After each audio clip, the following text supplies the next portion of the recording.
मुकेश जी, आज बाल मेला में आप पहुंचे हैं, किस तरीके से देखते हैं रोजगार एक प्लेटफॉर्म पे, स्वास्थ्य एक प्लेटफॉर्म पे और पूरा नगरोटा उस बाल दिवस में शामिल है? नहीं, नगरोटा नहीं है, हिमाचल शामिल है। हिमाचल शामिल। और आप देखते हैं कि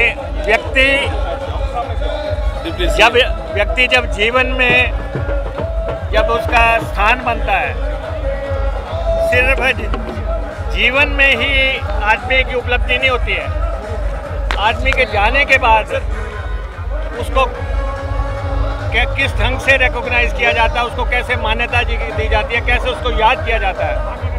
और ये बाली जी के पूरे जीवन की कमाई है जो आप देख रहे हैं। तो बाली जी बहुत हरफन मौला व्यक्तित्व थे और वो सेल्फ मेड आदमी थे। खुद उन्होंने जीवन को अपने तरीके से जिया, अपने तरीके से फैसले किए और कमिटमेंट के आदमी थे। और नगरोटा कॉन्स्टिट्यूंसी से 4 बार जीतना और वो बड़ी रिच विरासत जो है उन्होंने रघुवीर सिंह बाली को दी है, जानू को दी है। और ये अपने फादर की उस विरासत को जिस ढंग से संजो रहे हैं, मैं इनको शुभकामनाएं देना चाहता हूँ कि ये आगे बढ़े। और सबसे बड़ी बात है कि राजनीति में जब हम लोग आते हैं तो कौन कौन सा व्यक्ति है जो समय काट के चला गया, कौन सा व्यक्ति है जो इतिहास लिख गया। तो बाली जी इतिहास लिखने वाले लोगों में से थे जिन्होंने डेवलपमेंट को गले लगाया, वेलफेयर को गले लगाया, गरीब की सेवा को एजेंडा माना।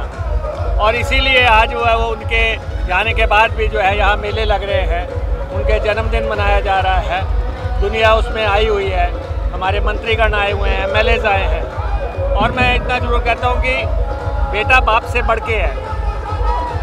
बाली जी का उन्होंने अपना नाम अर्जित किया, अपने आप को खड़ा किया, क्योंकि फर्स्ट जनरेशन पॉलिटिक्स था। लेकिन आप देख रहे हैं कि जानू ने सारे कांगड़ा के हमारे जो कांग्रेस के नेता हैं आज यहाँ पे हैं, इन्होंने उनको गुलदस्ते में पिरोया। ये एक उनसे एक स्टेप आगे गए हैं। और उन्होंने चाहे यहाँ पे मेडिकल कॉलेज की बात थी, हाइड्रो इंजीनियरिंग की बात थी, कांगड़ा की बात थी, या इस कॉन्स्टिट्यूंसी के डेवलपमेंट की बात थी, सब उन्होंने किया और उसको आगे बढ़ा रहे हैं। अब मुख्यमंत्री जी आए थे, उन्होंने यहाँ पे हॉस्पिटल का नाम बाली जी के नाम से किया क्योंकि उसमें कंट्रीब्यूशन थी। उसके बाद हमारे टेक्निकल एजुकेशन मिनिस्टर निर्मानी जी आए हैं, उन्होंने संस्थान का नाम बाली जी के नाम पे किया। लेकिन मैं ये कह सकता हूँ कि अगर सबसे कोई सेक्टर बाली जी के करीब था तो वो ट्रांसपोर्ट थे।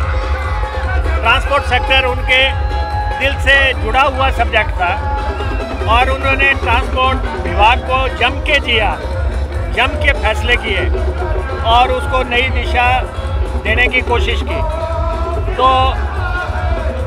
हमारे उनके प्रति एक श्रद्धांजलि होगी अगर हम एक अच्छे बस अड्डे का नाम उनके नाम से करते हैं। उनका स्वप्न था धर्मशाला का अड्डा, समाओ नहीं बन पाया। उस स्वप्न को हकीकत में बदलने के लिए हम कदम उठाएंगे और इस बस अड्डे को जो है धर्मशाला के बस अड्डे को उनके नाम से उसका संचालन करेंगे।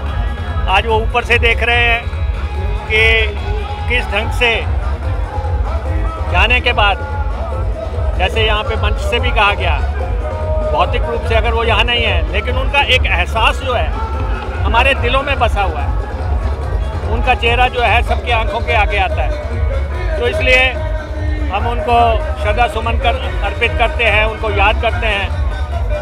मुख्यमंत्री जी ने भी यही चाहा है कि ट्रांसपोर्ट सेक्टर में अगर बड़ा बस अड्डा, धर्मशाला का बस अड्डा उनके नाम किया जाता है तो ये एक सच्ची श्रद्धांजलि होगी। मुकेश जी, तो इसलिए हमने आज उस बस अड्डे का नाम उनके नाम से किया। जिस तरह की पहल की गई नगरोटा बगवा में, हरोली भी उससे पीछे नहीं है कि स्वास्थ्य भी एक प्लेटफॉर्म पे, बेरोजगारों के लिए रोजगार भी एक प्लेटफॉर्म पे।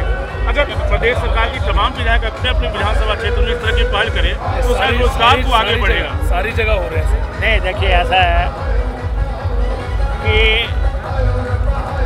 जब व्यक्ति चले जाता है ना,